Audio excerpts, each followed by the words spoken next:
अस्सलाम वालेकुम दोस्तों, क्या हाल चाल है? ठीक ठाक हैं। जैसा कि आपको इमेज में नज़र आ रहा है कि मैक्रोटिक रोटर बोर्ड से हम चाहते क्या हैं कि हम एक ईमेल करना चाहते हैं अपने जीमेल अकाउंट पर, और ये किस तरीके से कर सकते हैं। ठीक है जी, इंतहाई इंपॉर्टेंट ये टॉपिक है। इसी के साथ ही मैं आपको सिखाऊंगा कि किस तरीके से हम ऑटोमेटिकली तौर पर इसका बैकअप बनाते हैं और ऑटोमेटिकली ये आपके जीमेल अकाउंट पर डेली बेस पर या वीकली बेस पर सेंड होता रहे। ठीक है जी, इसके पार्ट में भी इस वीडियो का एक और पार्ट आए तो उस पार्ट को देखने से पहले आपको ये सीखना पड़ेगा कि हम जीमेल अकाउंट पर ईमेल कैसे कर सकते हैं। ओके जी, चलते हैं जी डायरेक्टली हम अपने जीमेल अकाउंट पर। करना क्या पड़ेगा आपको? सबसे पहले यहाँ पर जाएं, इसके बाद आपने जाना है टूल के अंदर। टूल के अंदर जाने के बाद आपने जाना है ईमेल के अंदर। ये लिखा हुआ जी ईमेल, ईमेल के ऊपर आप क्लिक करेंगे। ईमेल के ऊपर क्लिक करने के बाद आपने इसको थोड़ा सा मैं बड़ा कर लेता हूँ, मैंने ऑलरेडी इसको सेट किया हुआ है। सर्वर जो लिखा हुआ है 00, इसको ऐसे रहने दें। यहाँ पर जो पोर्ट है आपने 587 करनी है, और यहाँ पर लिखा होगा नो, आपने इसको यस कर देना है। ठीक है जी, इसके बाद जिस अकाउंट पर आपने ईमेल सेंड करनी है फ्रॉम, वो अपना अकाउंट लिख लें जी। मैंने लिखा thecoolerrabi@gmail.com, और इसका यूजर नेम जो मैंने लिखा है thecoolerrabi, इसके साथ मैंने @gmail.com नहीं लिखा। और ये पासवर्ड जो मैंने लिखा है, कौन सा पासवर्ड लिखा है जनाब? ये पासवर्ड जो मेरे जीमेल अकाउंट का पासवर्ड है। ठीक है जी, ये मैंने अकाउंट में अभी तक देखें यहाँ पर कोई मुझे ईमेल रिसीव नहीं, ये मैंने इसका पासवर्ड रख दिया। इसके बाद आपने क्या करना है, इसको अप्लाई करना है। अप्लाई करने के बाद अब दूसरा स्टेप आपने क्या करना है?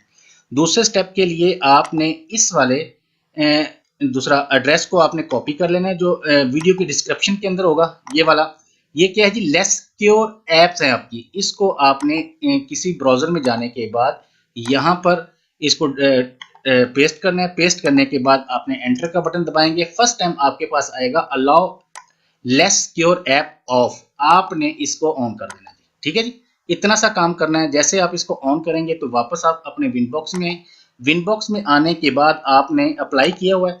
इसके बाद आपने सेंड ईमेल करना है। सेंड ईमेल करने के बाद ये ऊपर देखिए एड्रेस 00, ये खाली खाने होंगे, आपने इनको ऐसे फिल कर देना है। मैंने पोर्ट वही लिखी, वही जीमेल का अकाउंट लिखा और उसका पासवर्ड लिखा। यहाँ पर टिक नहीं लगी होगी, आपने इसको टिक लगा देनी है।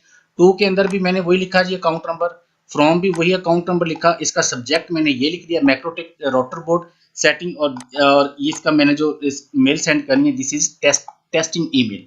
जैसे इसके ऊपर मैं सेंड ईमेल करूंगा तो मुझे ये ईमेल सेंड नहीं करने देगा, एक एरर देगा। हम करके देखते हैं सेंड ईमेल।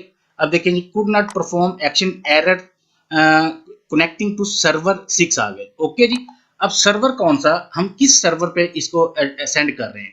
अब हमें तो याद नहीं होता कि हमारे इस डिस्ट्रिक्ट के अंदर या हमारे इस कंट्री के अंदर जीमेल का जो सर्वर है उसका आईपी एड्रेस क्या है।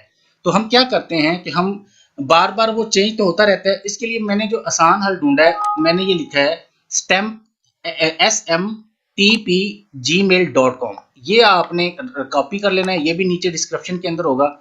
और इसमें जाकर आपने क्या करना है, इस सर्वर की जगह पर आपने इसको पेस्ट कर देना है। इसको अप्लाई किया, अप्लाई करने के बाद दोबारा सेंड ईमेल के ऊपर क्लिक करें। अब सेंड ईमेल के ऊपर क्लिक करेंगे तो ये ईमेल सेंड हो जाएगी। ठीक है जी, अब देखो जी मैंने क्या लिखा जी, वापस इसी जगह पे आ जाएगा। अब दोबारा देखते हैं जी, सेंड ईमेल पे मैं एक दफा फिर जाता हूँ। ये जो मैंने कॉपी करके यहाँ पे पेस्ट किया था ना, इसने ऑटोमेटिकली जीमेल के सर्वर का एड्रेस उठा लिया होगा। सेंड ईमेल के ऊपर क्लिक करेंगे ना, इसको अप्लाई ओके करेंगे। अब नेक्स्ट टाइम जब हम सेंड ईमेल के ऊपर क्लिक करेंगे तो जितनी दफा भी हम क्लिक करते जाएंगे ये ईमेल को सेंड करता जाएगा। ये देखें, सेंड ईमेल के ऊपर मैंने क्लिक किया। सेंड ईमेल के ऊपर क्लिक करने के बाद ये जनाब अब अपने मेल बॉक्स में चले जाते हैं, देखते हैं कि हमें ईमेल रिसीव हुई है कि नहीं हुई। यहाँ पर क्लिक किया, ये 2 ईमेल मुझे रिसीव हुई हैं। यही था जी, from macrotic rotor board, from macrotic rotor board. वापस मैं आपको दिखा देता हूँ, इसका सब्जेक्ट जो मैंने लिखा था ये लिखा था जी, फ्रॉम मैक्रोटिक रोटर बोर्ड। हम चेंज करके देख लेते हैं जी। इसका सब्जेक्ट मैं लिख देता हूँ टेस्ट, TEST टेस्ट। अब सेंड करके देखते हैं जी, सेंड, और थोड़ी सी देर लगती है जी। और इसके बाद दोबारा मैं अपने उसी ईमेल में चला जाता हूँ। ईमेल में जाने के बाद देखते हैं कि जी ये आया, ये देखिए जी सब्जेक्ट टेस्ट के नाम से मुझे ईमेल रिसीव हो। इतनी सी स्टोरी थी। और इसके बाद मैं आपको अगली जो मैं वीडियो बनाऊंगा उसमें मैं आपको दिखाऊंगा कि किस तरीके से हम अपना एक ऑटोमेटिकली दूसरा बैकअप बनाते हैं, और उस बैकअप को ऑटोमेटिकली आपके जीमेल अकाउंट पर किस तरीके से सेंड किया जाता है। ठीक है जी, अपना अपने दोस्तों का ख्याल रखना।